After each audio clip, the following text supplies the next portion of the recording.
Good morning, students. This is a revision part of your lesson for crop production and management, part 4. So in this one, there is an announcement. The students who has not submitted their previous assignments, they are requested to submit their previous assignments as fast as they can. So till now we have studied in crop production and management lesson about preparation of soil. We have prepared the soil, then we have selected the seed, we have sown the seeds. After sowing the seed, we have given pesticides, manure and fertilizers we have added. After adding manure and fertilizers, we have then added the irrigation we have did. After doing irrigation, we have given about the pesticides, not allowing the insects to be there. Then we have removed the weeds. Now the crop is ready for us. Now we have to harvest this crop. Harvesting a crop is nothing but the process of cutting and gathering a crop is called as harvesting.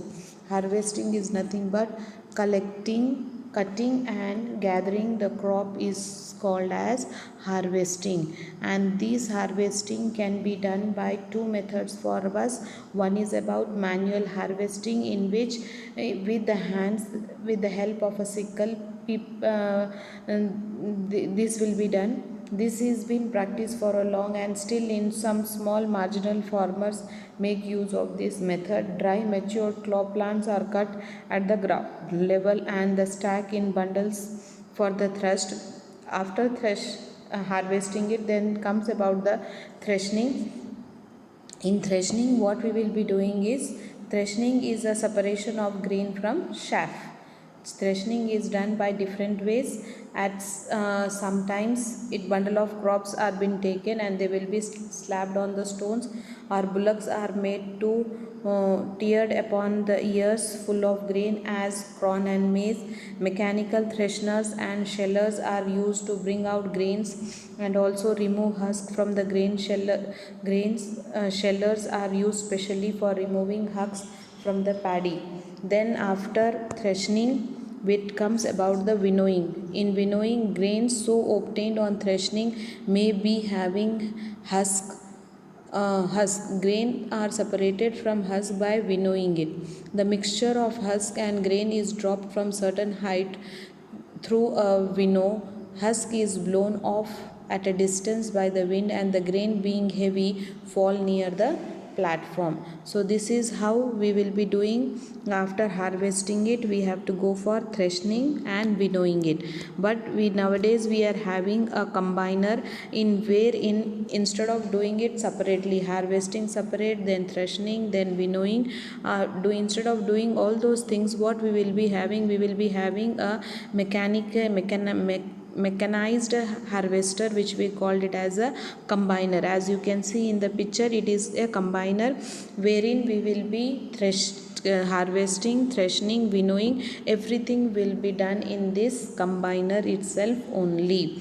So mechanized harvester is convenient and fast process, and it help in harvesting the crop well before they produced in and affected by rain. This helps the farmer in storing or transporting the produce to the market immediately. So this is how we will be using a harvester.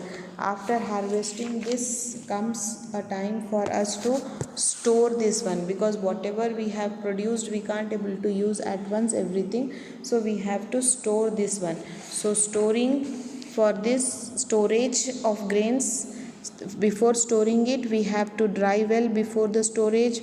Store at a place where there is away from moisture. Stored in metallical bins, as you can see it in the picture. Metallical bins or in silos made from the mortar, cement and concrete. Stored in gunny bags in big godowns called as granaries. As you can see in the picture here, big godowns are there. They will be storing it, called as granaries. As big uh, reservoir stocks meant for public distribution system, that is PDS.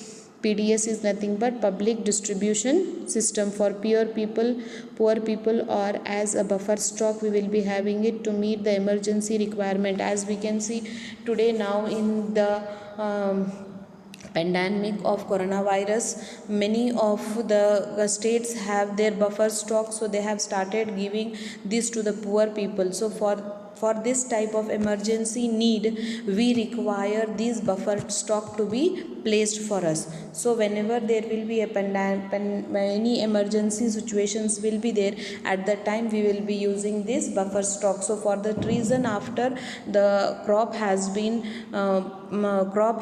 harvested, we have to store. We can't use everything whenever we have produced. So for that reason we have to keep something. So there will then we will be having a nitrogen in blown in the granaries to push out the oxygen. Means oxygen will be removed and nitrogen will be placed, as you have seen in class 8 about the whenever we have done an experiment to prove that oxygen is present, at that time little bit amount of in the composition of atmosphere, at the time we are having 78% of nitrogen is there and 21% of oxygen is there. So this nitrogen which is 78% is no use for us, because it's not going to create any moisture. And also for that reason we will be blowing the nitrogen in a chambers where we are storing this food, so that there will be no germination, no attack of insects, everything for us. So farmer stores grain in jute bags or metallical bins. However, large scale storage is done in silos and granaries to protect them from the pests like rats, insects. Dry neem leaves are used for storing grains at home. For storing large quantities of grain in big godowns, specific chemical treatment are required to protect them from pests and microorganisms. So this is how once we have harvested the crop, then we will be storing it. Some they will be selling it into the market. Our government will be purchasing those stocks from the farmers and they will be storing it in the government godowns, which is named as public distribution system. PDS is about the public distribution system, which big godowns you can able to see.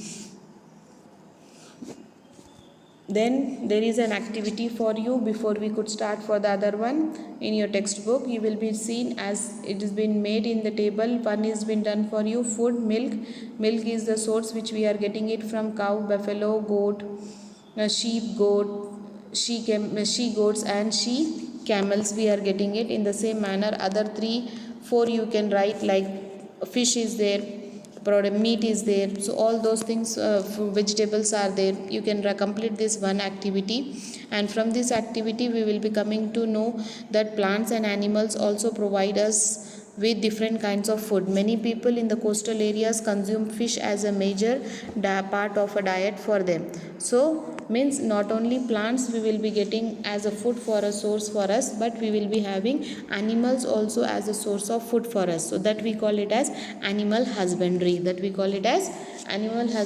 In which we will be getting food from the animals. Food from animals, animal husbandry means man has been rearing animals for foods in ancient times. The science of rearing, feeding, caring, breeding and disease control in animal is called as animal husbandry. What is the definition for animal husbandry? The animals reared at home or in farm to have provide with proper food, shelter and care. This is done on a large scale is called as animal husbandry. The main aim of animal husbandry is to provide good food for animals, to provide fresh water and good shelter for animals, to protect them against disease and take care of their breeding of animals, because we are dependent on animal product like meat, milk, egg, fish, honey as the important food items in our diet.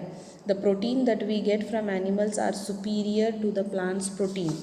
We get milk from buffaloes, cow, goat, sheep and camels. Milk contains mainly proteins, minerals and all vitamins except vitamin C. So the rapid increase in the production of milk is started from since 1970. This is known as White Revolution.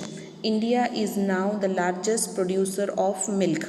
The major milk producing state in India is Punjab, Gujarat, Andhra Pradesh, Rajasthan and Uttar Pradesh. Then we have about the green revolution. White revolution we will be having it for the milk, and green revolution we are having for the sudden improvement in the production of food grains on and other agriculture produced during the first 5-year plans. Means as we have got independence, after independence we were in shortage of food grains.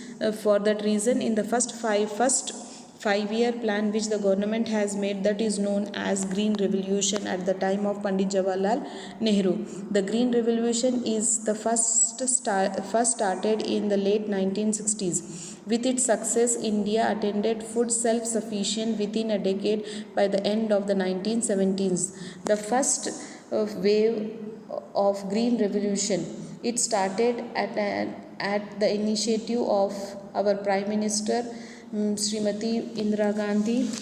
The efforts of Dr. M.S. Swaminathan, an agricultural scientist who worked along with the Indian government, and other scientists and farmers produced high yield varieties of wheat by combining the Mexican varieties with Indian varieties of wheat. So this we call it as Green Revolution. Green Revolution is for production of wheat. White Revolution is for the production of milk. Then we have blue revolution. Blue revolution was about the production of fish.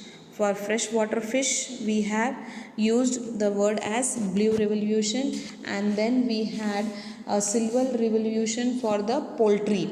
To increase a large scale production of eggs through poultry is known as silver revolution.